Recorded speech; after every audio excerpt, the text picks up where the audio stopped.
Agora, vamos para um problema crônico no futebol brasileiro, que você que é um cara que trabalhou recentemente em grandes clubes do Brasil, né, como Corinthians e Botafogo, você foi técnico principal do Botafogo, que é um cargo, porra, né, top 12, né, meu irmão, no Brasil. Dos cargos possíveis do Brasil, está no top 12. E você trabalhou na base. Nós temos um conflito de interesses hoje no Brasil, que muito pouca gente fala sobre isso, e eu queria saber se você já se deparou com isso. Muito clube de futebol hoje deve muito dinheiro para o empresário. Porque o empresário hoje não só empresaria o jogador, como ele empresta dinheiro para o clube. E aí, você cria uma relação foda, que é o dirigente, o empresário fala, então, meu menino. E aí não necessariamente vai subir o menino melhor, vai subir o menino do empresário.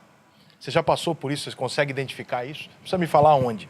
Nunca aconteceu isso comigo até hoje. Nunca aconteceu isso comigo até hoje. Nos lugares, não só no futebol profissional, eu tive a oportunidade de trabalhar 2 vezes como treinador profissional do Botafogo, a primeira e retornei, 2 vezes no Atlético Goianiense, fui a primeira e acabei retornando. Não, mas ali no profissional não, é mais na base. Trabalhei no Coritiba e no Vitória. No profissional, não, nada. No profissional já foi. E na base também nunca aconteceu. Nunca te tiraram o menino, mandaram escolher outro por causa disso? Nunca aconteceu. Quando eu cheguei no Corinthians, o Corinthians é um clube muito grande, com uma estrutura muito grande de trabalho. O Andrés, eu lembro que me chamou na sala dele quando eu cheguei lá, já tinha uma relação com ele, porque já tinha trabalhado no Corinthians antes, e tinha uma relação com ele. Eu lembro que ele me chamou e falou o seguinte, faça a coisa do jeito que você acredita, que você tem 100% do meu respaldo, faça tudo do jeito que você acredita. E eu lembro que num primeiro momento eu precisei ter algumas atitudes de rompimento, de ruptura, e eu precisei tive, e foi a coisa 100% da minha forma. Então, assim, nunca vivi esse tipo de situação também. Que bom.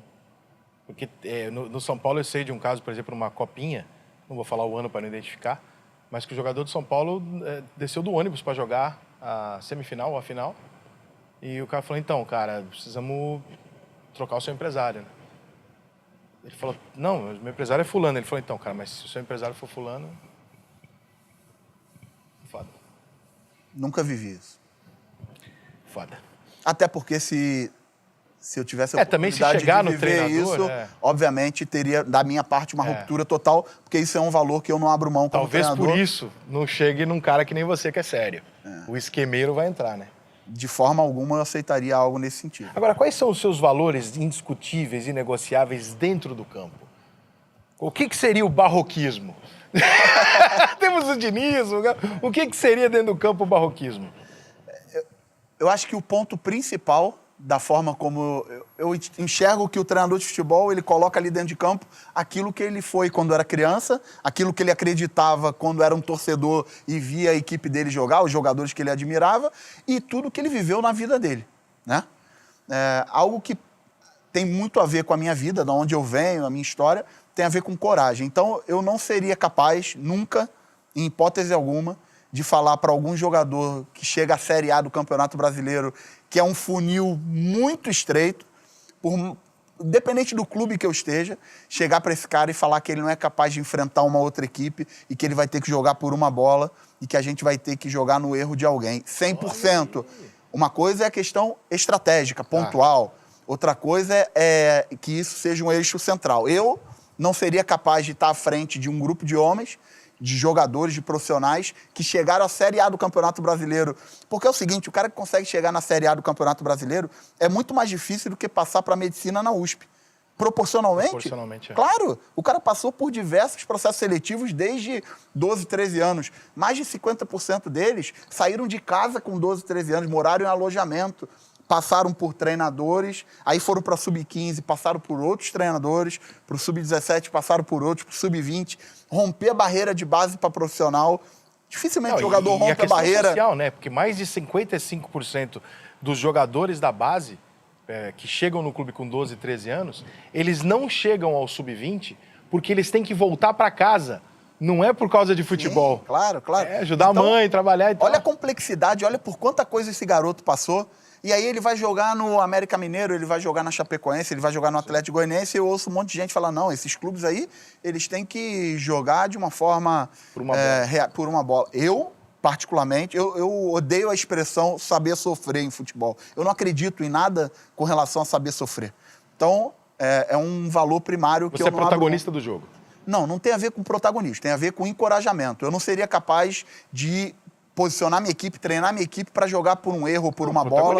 Pô. Sim, mas não tem só a ver com protagonismo, tem a ver com outras coisas. Isso, né? Hã? Acho que é o São Paulo que fala isso, né? Sim. Eu aceito qualquer coisa, mas não aceito que o meu time não seja protagonista do claro, jogo. tem a ver eu não tô ali para fazer figuração. Encorajamento, enfrentar qualquer adversário, se eu estou em casa, se eu estou fora de casa, se eu estou em um momento abaixo da tabela ou não, eu preciso jogar para tentar ganhar qualquer adversário sempre. Isso é um valor que eu não abro mão como treinador.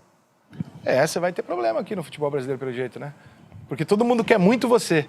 Todo mundo quer isso que você fala. Mas na prática, né, os treinadores têm que, às vezes, abrir mão para manter um cargo por causa da porra do resultado. Depende. Eu ouço também muita gente falar assim, não, a equipe tal deu a bola para outra equipe. Não existe. Tu já viu alguma equipe estar com a bola, tocar a bola para outro adversário e voltar para marcar? Nunca vi. Então isso não existe. Existe a imposição. Você vai jogar... Aconteceu, por exemplo, uma história legal. Em 2019, a gente começou o Brasileiro muito bem no Botafogo, a expectativa muito baixa, o cenário era muito difícil, salário atrasado, uma equipe que vinha desacreditada, e a gente começou o Brasileiro muito bem, brigando em cima e tal, e a gente foi jogar contra o Flamengo do Jorge Jesus. Maracanã lotado, só torcedor do Flamengo. Começou o jogo, a gente fez 1-0 com 1 minuto de jogo. Tudo o que eu queria. 1-0, um minuto de jogo, vamos continuar marcando em cima, vamos... Simplesmente o Flamengo se impôs diante da gente. A gente tentou pressionar, estava combinado, só que eles se impuseram. Foram, empataram o jogo. Viraram o jogo, a gente empatou o jogo de novo e no final eles venceram. E eles se impuseram. Às vezes a equipe fala assim, não, mas ele fez 1-0 e não recuei mesmo. Não, vocês perderam porque vocês peitaram. Sim. Eu estou contando esse exemplo porque eu teria diversos exemplos para... Eu vejo muita gente falar assim, não, essa equipe... dá bola. Ninguém dá bola para ninguém. Ninguém dá bola para ninguém. Você pode ter uma estratégia de não pressionar o goleiro, você pode ter uma estratégia de pressionar com indicativo de pressão quando a bola entra no lateral, você pode ter a estratégia que for, isso não importa. Mas ninguém joga para dar bola para o adversário, isso não existe. E tem muita gente falando isso hoje em dia. Eu tô adorando essa resenha, porque eu amo discutir esse tipo de coisa no futebol. Vamos lá. Você entrou num ponto aqui que eu já até fugi das minhas perguntas aqui, porque isso aqui é do caralho. A posse de bola hoje é chacota para algumas pessoas. Que falam que não adianta nada. De fato, não resolve o jogo. Mas, partindo do princípio que o tempo inteiro no futebol você está buscando a bola, ter a posse de bola é uma das primeiras conquistas que você pode ter. Não em número absoluto, mas ter a posse de bola significa alguma coisa, né? Só que, hoje em dia, é claramente estatístico muito mais fácil você fazer um gol reativamente retomando a bola do que com a porra do ataque indo em direção à defesa e a defesa postada. O futebol fica muito difícil de você passar por uma defesa postada. É onde eu acho, por exemplo, que o Diniz tem problema. A bola fica demais no pé do time dele e o adversário se posta. E aí, quando você pega uma bola roubada, o Inter no Maracanã contra o Flamengo, né? Pegou 4 bolas, ganhou o jogo, 4 gols e tal. Como é que fica na cabeça do treinador? Corajoso, como você está falando? Fala assim, não, eu quero a bola, eu quero jogar. Só que, eu tô vendo que eu com a bola, com um time menos qualificado, é pior para mim. Deixa eu te falar um pensamento que eu tenho. Existem treinadores que têm o conceito de controlar o jogo pela posse de bola. Eu acho que existem formas de controlar o jogo. Você pode controlar o jogo pela posse de bola, você pode controlar o jogo pelo espaço, fazer com que o jogo aconteça mais próximo do gol do adversário do que no seu. Então, se você mete uma bola no espaço e sobe para pressionar e faz com que o jogo aconteça mais próximo do gol do adversário do que do seu, é uma forma de controlar o jogo. É uma tomada de bola rápida, né? Sim. Existe uma outra forma de controlar o jogo. Tem equipes que se norteiam para o controle de jogo com relação a tudo que envolva definição.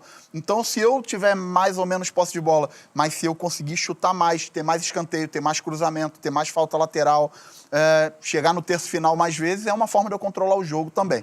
Então, assim, na minha cabeça, o somatório disso tudo dá uma diretriz de quem controlou o jogo. Eu nunca me baseio só por uma das opções.